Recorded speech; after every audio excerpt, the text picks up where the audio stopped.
Welcome back to my channel, which is Teacher Cool, and here we are doing the classical mechanics of first year BSc syllabus under the KU or MDU, which is almost the same. So here we are with the new lecture. In today's lecture we'll move forward. In the previous lectures we have almost covered the first unit according to the syllabus, that is the basic major terms and conservation laws of the earth particle, and the last topic which we did was the conservation of angular momentum of system of n particles in terms of center of mass. So this being the last topic of this unit, this is also a very little bit of, I'll not say very, it's a little bit of tough topic, or you can say confusing due to the subscripts just like the previous one. लेकिन हम ज़्यादा होंगे नहीं, आराम से चलेंगे तो बहुत easily कर पाएंगे. तो हम स्टार्ट करते हैं आज का हमारा जो टॉपिक है, which is the last topic of our first unit, and this topic is conservation theorem of total energy of system of n particles. So this is our last topic. Now just like the previous one, इस topic की भी, इस conservation theorem की भी एक particular statement रहेगी जो हम यहाँ पे लिखेंगे. उसके बाद उस सारी चीज़ों को हम डिराइव करेंगे. ठीक है, तो सबसे पहले लिखते हैं उस स्टेटमेंट को कि ये जो कंजर्वेशन थ्योरम है वो बेसिकली कहती क्या है. तो हम बोलेंगे this conservation it states that if the external forces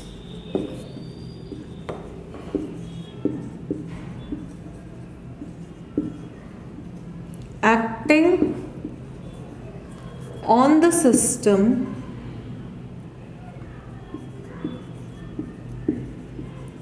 are derivable from a scalar function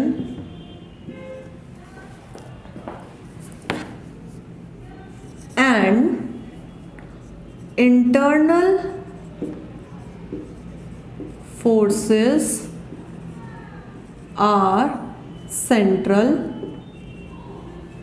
that is they strictly obey strong law of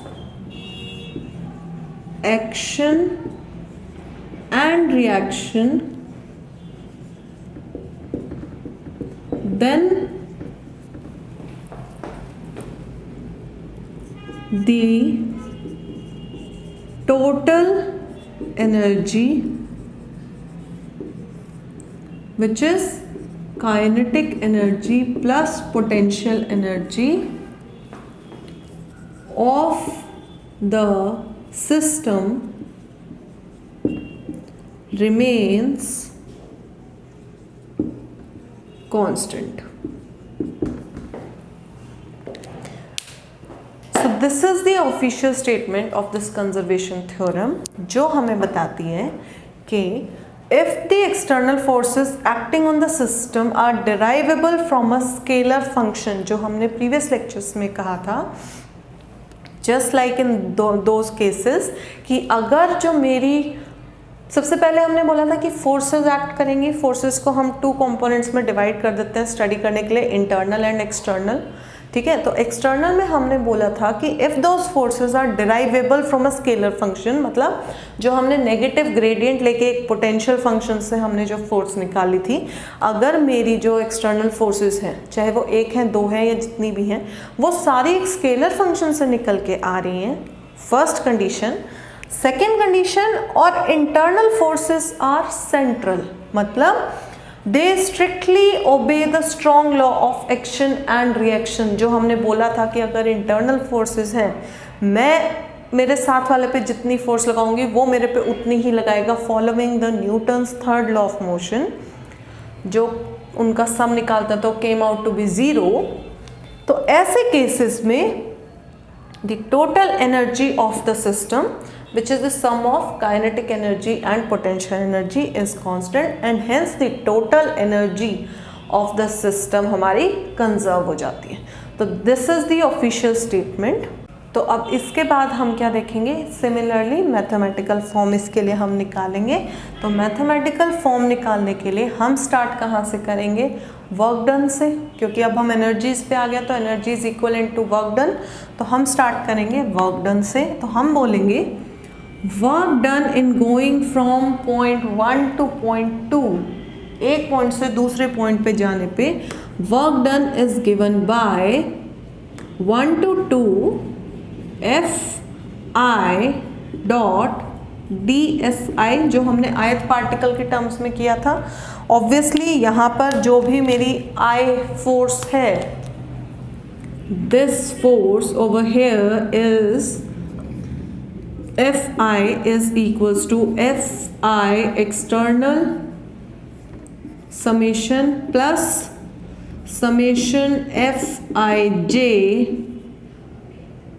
which is internal, इन दोनों का सम रहेगा। मतलब जितनी एक्सटर्नल फोर्सेस हैं, जितनी इंटरनल फोर्सेस हैं, उन सब का सम रहेगा। मतलब ये जो Fi है, it is the total sum of all the forces which are acting on the system while we are observing it.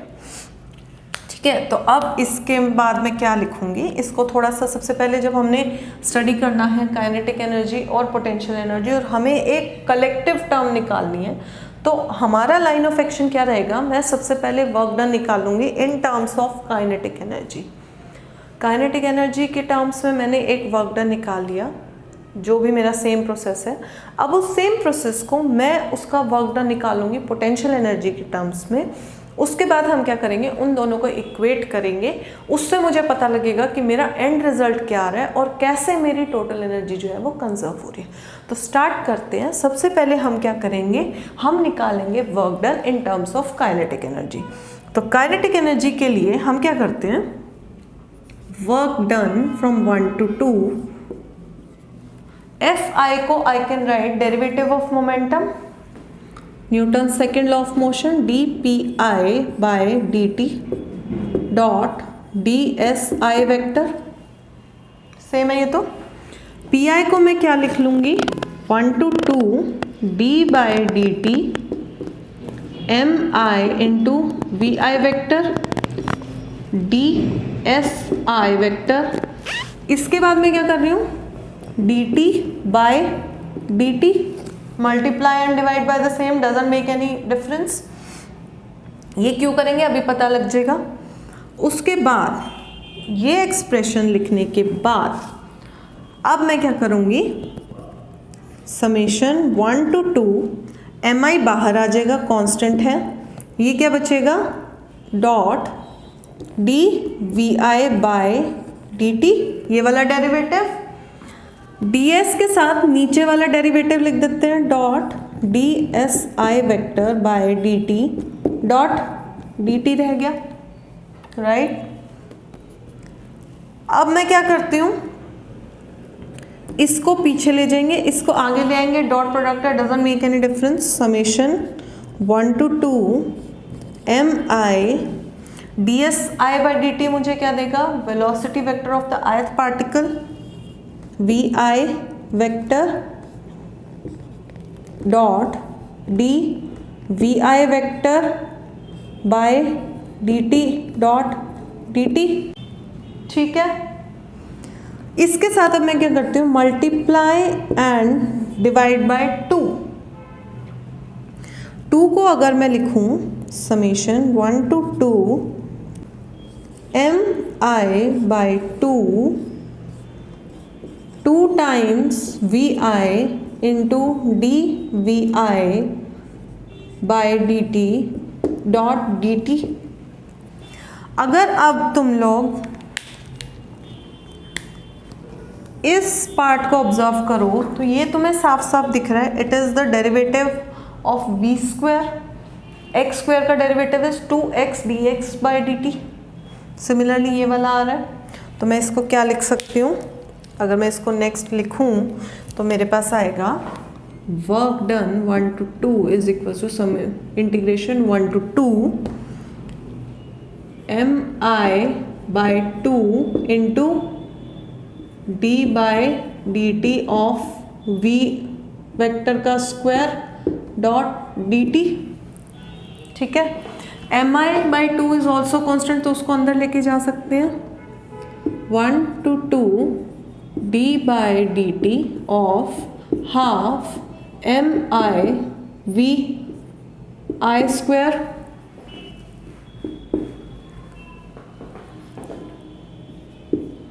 Into dt, right. dt को dt से कैंसिल करते हैं, dx का इंटीग्रेशन क्या होगा x, तो हमारे पास क्या आ जाएगा, work done from going 1 to 2 is integration 1 to 2 d half mi vi square, which will be work done 1 to 2 is half mi vi square 1 to 2। जब इससे 2 की वैल्यू पुट करेंगे तो मेरी फाइनल काइनेटिक एनर्जी आ जाएगी, तो जिसको मैं क्या लिख सकती हूँ, 1 to 2 is T2 minus T1। इस टॉपिक का you can say half part is over. हमने जो वर्क डन, हम जिस प्रोसेस को ऑब्जर्व कर रहे हैं उसको in terms of kinetic energy हमने निकाल लिया, which is work done is equals to T2 minus T1। यहाँ तक सबको क्लियर है? ठीक है, ये एक इम्पॉर्टेंट टर्म है जो हमारा एक रिजल्ट निकल चुका है। अब जो इसके आगे की हमें डेरिवेशन चाहिए उसको डिराइव करने के लिए हमें ये याद रखना पड़ेगा। तो फॉर द टाइम बीइंग इसको मैं एक अलग पेन से यहाँ पे लिख देती हूँ। हमारा first result is work done from going 1 to 2 is T2 minus T1। This we have derived, right.